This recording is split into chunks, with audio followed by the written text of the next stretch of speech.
Hello दोस्तों, SPV study point पे आप सबको स्वागत है। दोस्तों आज हम बात करने वाले हैं जो हमने 6000 प्रश्नों का जीके जीएस का श्रृंखला चला रहे हैं, उसी में पार्ट 2 होगा, ज्योग्राफी का होगा। इसमें महत्वपूर्ण रूप से हम 50 से MCQ देखेंगे जो बहुत इंपॉर्टेंट होगा सभी एग्जामों के लिए। जैसे बिहार होगा BPSC, और जो BPSC द्वारा शिक्षक की बहाली ली जा रही है बिहार में, उसके लिए बहुत इंपॉर्टेंट होगा।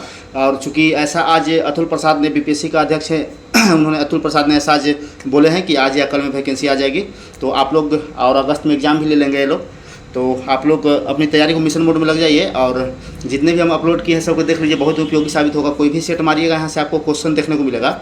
तो आइए शुरू करते हैं। प्रश्न पहला है, अगर किसी को PDF चाहिए तो बोलिएगा, PDF ही हम दे देंगे उनको, और निःशुल्क देंगे। और कोई माध्यम बताइएगा, उस माध्यम से आपको हम भेज देंगे PDF। तो आइए शुरू करते हैं। नेक्स्ट प्रश्न है कि निम्नलिखित किस पहाड़ी पर पूर्वी घाट और पश्चिमी घाट मिलता है? तो ये मुख्य रूप से आपका मिलता है नीलगिरी पहाड़ी पे, जो तमिलनाडु और केरला के जो सीमा पर स्थित है नीलगिरी पहाड़ी, और इसी पे आके पूर्वी घाट और पश्चिमी घाट मिलती है। और नीलगिरी की सबसे ऊंची चोटी की बात करें तो दोदा बेटा होगा। बहुत सारे एग्जाम में प्रश्न पूछ चुका है कि दोदा बेटा होगा। बहुत सारे एग्जाम में पूछ चुका है कि दोदा बेटा, या फिर नीलगिरी की सबसे ऊंची चोटी के नाम क्या है? तो दोदा बेटा नाम है। और दक्षिण भारत की दूसरी सबसे ऊंची चोटी दोदा बेटा है। और अगर पालनी की बात करें तो पालनी आपका तमिलनाडु में पाया जाता है। ये छोटी छोटी पहाड़ियाँ हैं जो एग्जाम में पूछा जाता है, तो अक्सर ही गलती हो जाता है। तो पालनी की पहाड़ी तमिलनाडु में पाया जाता है, और सेवराय की पहाड़ी भी तमिलनाडु में आपका है। तो इस सब छोटी छोटी पहाड़ियों का नाम याद रखिएगा, सेवराय तमिलनाडु, पालनी पहाड़ी। अनाईमुड्डी पहाड़ी की बात करें तो अन्नामलाई पे स्थित है। अन्नामलाई जो पहाड़ी है आपका दक्षिण भारत में, अन्नामलाई के सबसे ऊंची चोटी अनाईमुड्डी है।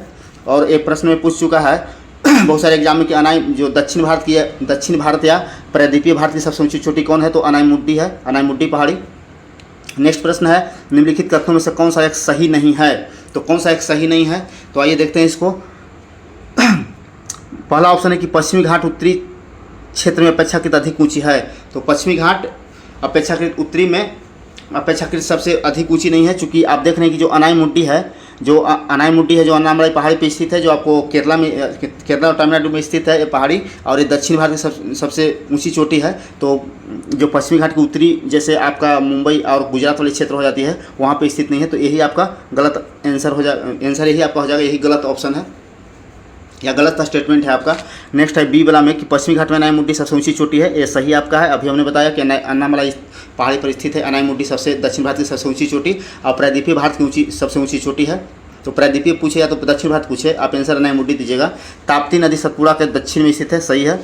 नर्मदा नदी तथा ताप्ती नदी घाटियाँ पुरानी रिफ्ट घाटियों मानी जाती है, सही है। नर्मदा और ताप्ती जो रिफ्ट घाटी से, जो पुरानी रिफ्ट घाटी है, जैसे एस्चुअरी का निर्माण करती है, ना कि डेल्टा का निर्माण करती है। और नर्मदा ताप्ती अरब सागर में गिरती है। और बहुत सारे एग्जाम में पूछ चुका है कि कौन सी भारत की 2 नदी हैं जो आपका डेल्टा का निर्माण करती है, डेल्टा का निर्माण न करके एस्चुअरी का निर्माण करती है, ज्वार नदी मुख्य निर्माण करती है। तो नर्मदा और ताप्ती हो जाएगी। नेक्स्ट प्रश्न है कि कुल्लू घाटी जीन पर्वत श्रेणी के बीच स्थित है, वो कौन है? तो कुल्लू घाटी आपको धौलाधार और पीर पंजाल के बीच में स्थित है कुल्लू घाटी। चलिए नेक्स्ट प्रश्न है आपका कि अरावली एवं बिंद श्रृंखला में कौन सा पठार बीच में स्थित है? अरावली एवं बिंद श्रृंखला है, इसके बीच में कौन सी पठार है? तो मुख्य रूप से मालवा का पठार स्थित है। अरावली की बात करें तो सबसे पुरानी पर्वत श्रृंखला भारत में है, और इसकी सबसे ऊंची चोटी गुरु शिखर है अरावली की। नेक्स्ट प्रश्न है कि निम्नलिखित में किस तट से भारत के औसत समुद्री तल नापा जाता है? तो आपका चेन्नई से, जो आपका चेन्नई है पूर्वी घाट पर स्थित है, चेन्नई जो आपका तमिलनाडु की राजधानी भी है, इसी से आपको जो औसत भारत का औसत समुद्र तल है यहीं से मापा जाता है। नेक्स्ट प्रश्न है कि भारत के किस राज्य समुद्री तट सबसे अधिक लंबा है? तो सबसे अधिक अगर पूछेगा कि भारत में, संपूर्ण भारत में सबसे अधिक लंबी समुद्री तट किस राज्य की है, तो आंसर गुजरात हो जाएगा आपका। अगर यही पूछता है कि पूर्वी घाट या पश्चिमी घाट का अगर पूछ देगा, तो पूर्वी घाट के सबसे जो पूर्वी घाट पर स्थित जो आंध्र प्रदेश है पूर्वी घाट पर स्थित, जो इसका सबसे आपका कह सकते हैं कि सबसे ज़्यादा समुद्री तट लंबा है, या सबसे ज़्यादा समुद्र तट को इसका सीमा स्पर्श करता है। नेक्स्ट प्रश्न है कि लेपुलेख दर्रा कहाँ स्थित है? तो लेपुलेख उत्तराखंड में स्थित है। और एक जलेपला है जो आपको सिक्किम में स्थित होगा, सिक्किम तो इसमें नहीं दिया है, जम्मू कश्मीर, सॉरी गलत हो गया, जलेपला जम्मू कश्मीर में होगा। और अरुणाचल प्रदेश में तो बहुत सारे हैं, आगे आएगा इसमें हम बताएंगे आपको। हिमाचल प्रदेश में आपको मुख्य रूप से मिल जाएगा आपको रोहतांग दर्रा, हिमाचल प्रदेश में हो जाएगा। मेघालय का पठार भाग है, किसका भाग है मेघालय का पठार? तो मेघालय का पठार प्रायद्वीपीय खंड का भाग है, सही दोस्तों यही होगा, प्रायद्वीपीय खंड का भाग है मेघालय का पठार, प्रायद्वीपीय खंड। चलिए नेक्स्ट प्रश्न है इसमें, नेक्स्ट प्रश्न है भारत के अतिरिक्त प्रायद्वीपीय पर्वत निर्मित हुई है। तो अतिरिक्त प्रायद्वीपीय पर्वत पैलियोजोइक एज में निर्मित हुई है, इसमें दिया होगा आपका ऑप्शन बी नंबर सही होगा। इसमें पैलियोजोइक महाकल्प में निर्मित हुई है प्रायद्वीपीय। नेक्स्ट प्रश्न है कि छोटा नागपुर पठार क्या है? तो छोटा नागपुर एक अग्रगंभीर है भूमि है। नेक्स्ट प्रश्न है कि मलक्का जल संचय में आने जाने की सुविधा है, कहाँ से किस तरफ से हम जा सकते हैं? तो इसमें आपको हम जा सकते हैं हिंद महासागर चीन सागर आने जाने का रास्ता है, हिंद महासागर से चीन महासागर आने जाने का रास्ता है। नेक्स्ट प्रश्न है कि पाक की खाड़ी किन के बीच है? तो पाक की खाड़ी देखने सुनने से तो ऐसा पढ़ने से लगता है कि पाकिस्तान और हिंदुस्तान के बीच होगा, बट ऐसा नहीं है। ये आपको जो श्रीलंका है, श्रीलंका और भारत के बीच होता है, जो मन्नार की खाड़ी और बंगाल की खाड़ी के बीच में स्थित है। मन्नार की खाड़ी और बंगाल की खाड़ी के बीच स्थित है पाक की खाड़ी।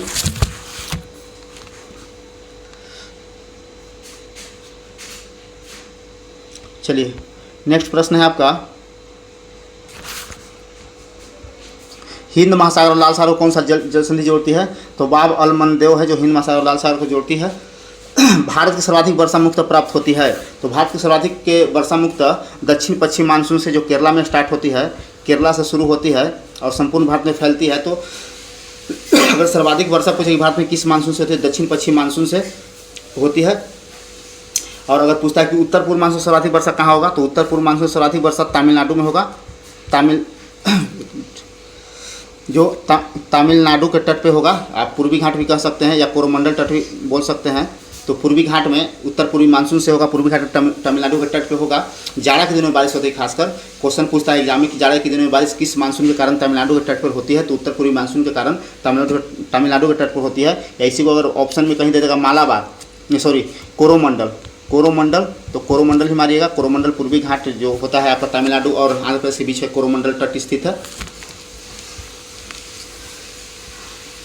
नेक्स्ट प्रश्न है आपका,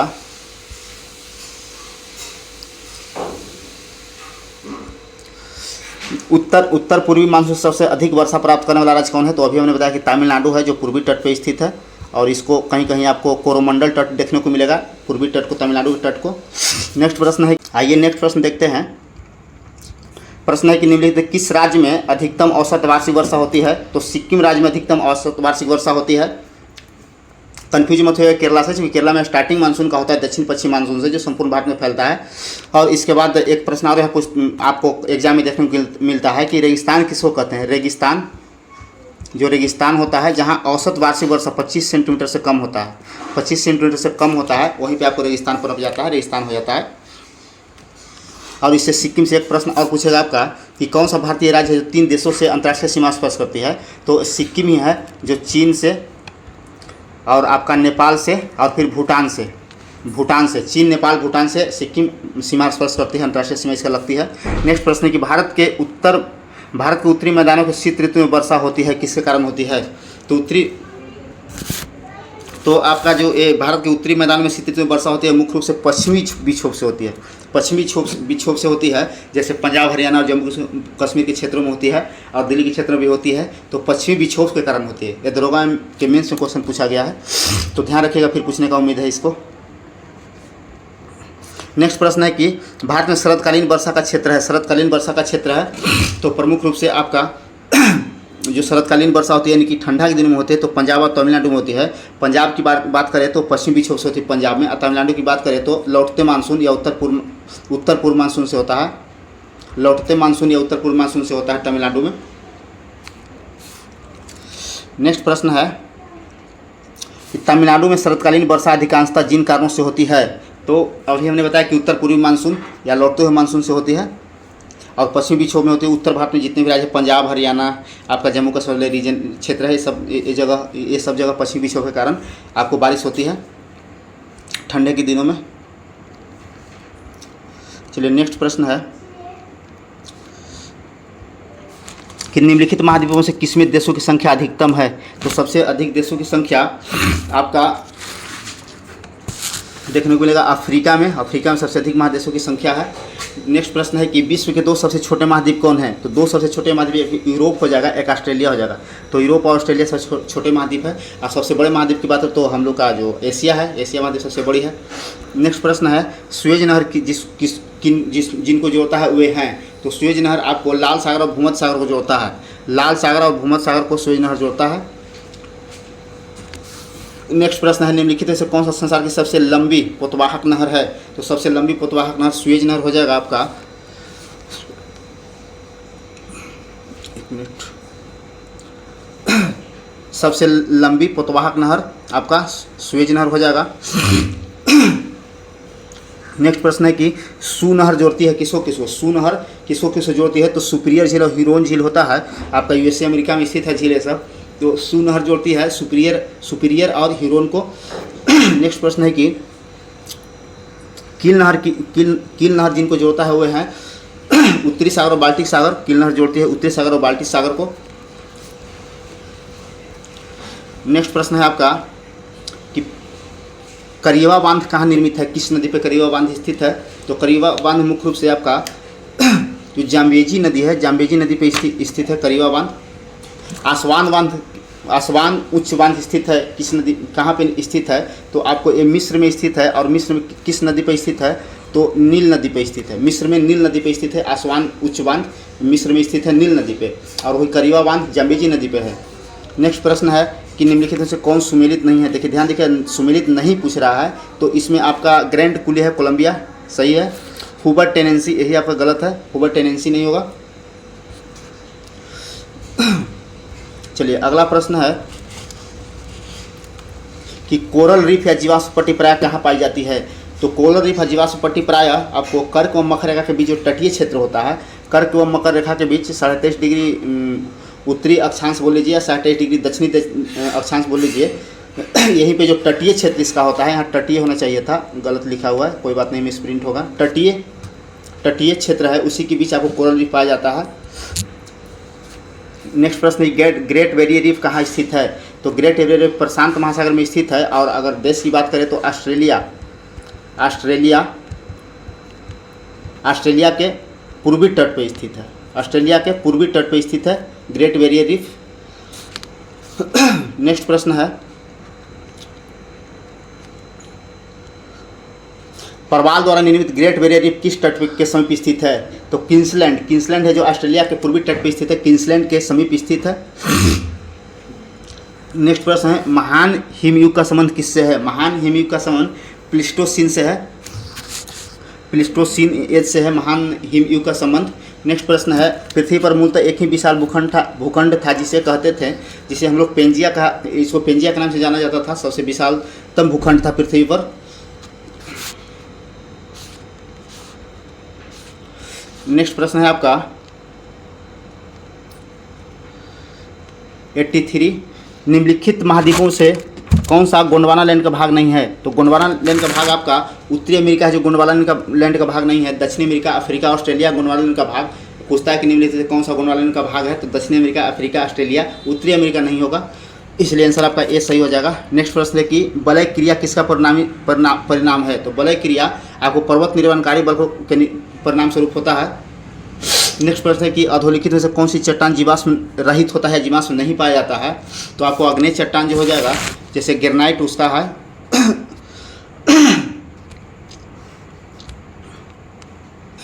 यहाँ पे आपका आंसर हो जाएगा ग्रेनाइट, जो अग्नेय चट्टान का रूपांतरित है, यहाँ पे जीवाश्म नहीं पाया जाता है। नेक्स्ट प्रश्न है आपका कि रूपांतरित चट्टानों की उत्पत्ति, चट्टानों माने किस किस चट्टान से रूपांतरित चट्टान की उत्पत्ति होती है। तो आपका तलछट्टी एवं अग्नेय चट्टान दोनों से रूपांतरित चट्टान की उत्पत्ति होती है। नेक्स्ट प्रश्न निम्नलिखित में से कौन सा रूपांतरित चट्टानों का उदाहरण नहीं है। रूपांतरित कौन सा इसमें नहीं है। तो जो ग्रेनाइट है आपका, ग्रेनाइट जब ग्रेनाइट बदलता है तो निस में जाता है, ग्रेनाइट निस में बदलता है, तो ग्रेनाइट आपको रूपांतरित नहीं है। नेक्स्ट प्रश्न है कि ज्वालामुखी से सबसे अधिक कौन सी गैस निकलती है।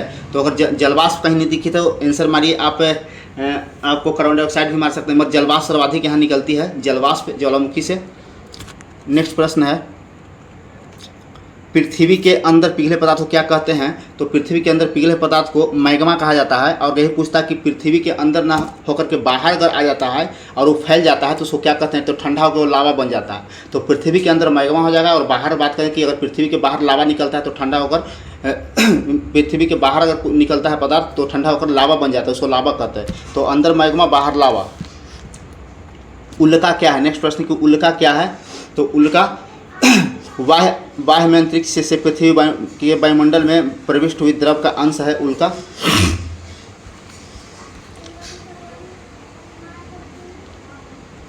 नेक्स्ट प्रश्न है कि यदि दो स्थानों की स्थिति में 90 डिग्री देशांतर का अंतर है तो तब दोनों स्थान के बीच समयांतर क्या होगा। तो 90 डिग्री, 1 डिग्री बराबर 4 मिनट होता है, 4 मिनट होता है। तो 90 डिग्री बराबर 9 चौको 36, 360 मिनट। तो आपको पता होगा 360 मिनट बराबर 6 घंटा होता है। तो 6 घंटा हो जाएगा आंसर यहाँ।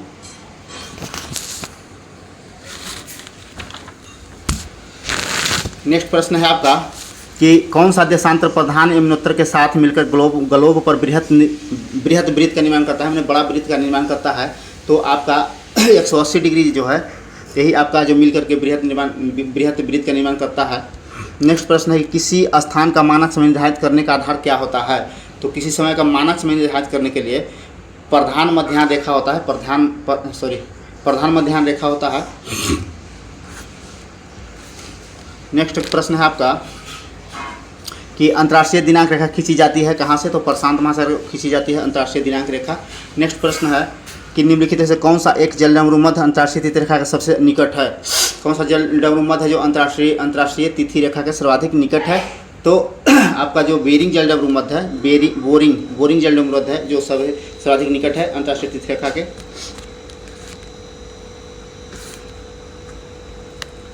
नेक्स्ट प्रश्न है आपका कि निम्नलिखित कौन सा एक के समय की प्राकृतिक इकाई नहीं है। प्राकृतिक में नेचुरल नहीं है तो आपका दिवस है जो प्राकृतिक नहीं है।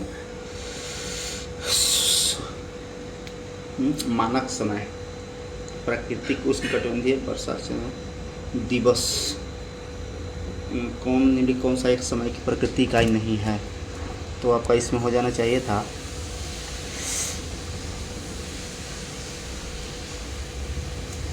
जो मानक समय है। सॉरी दोस्त, गलत हो गया।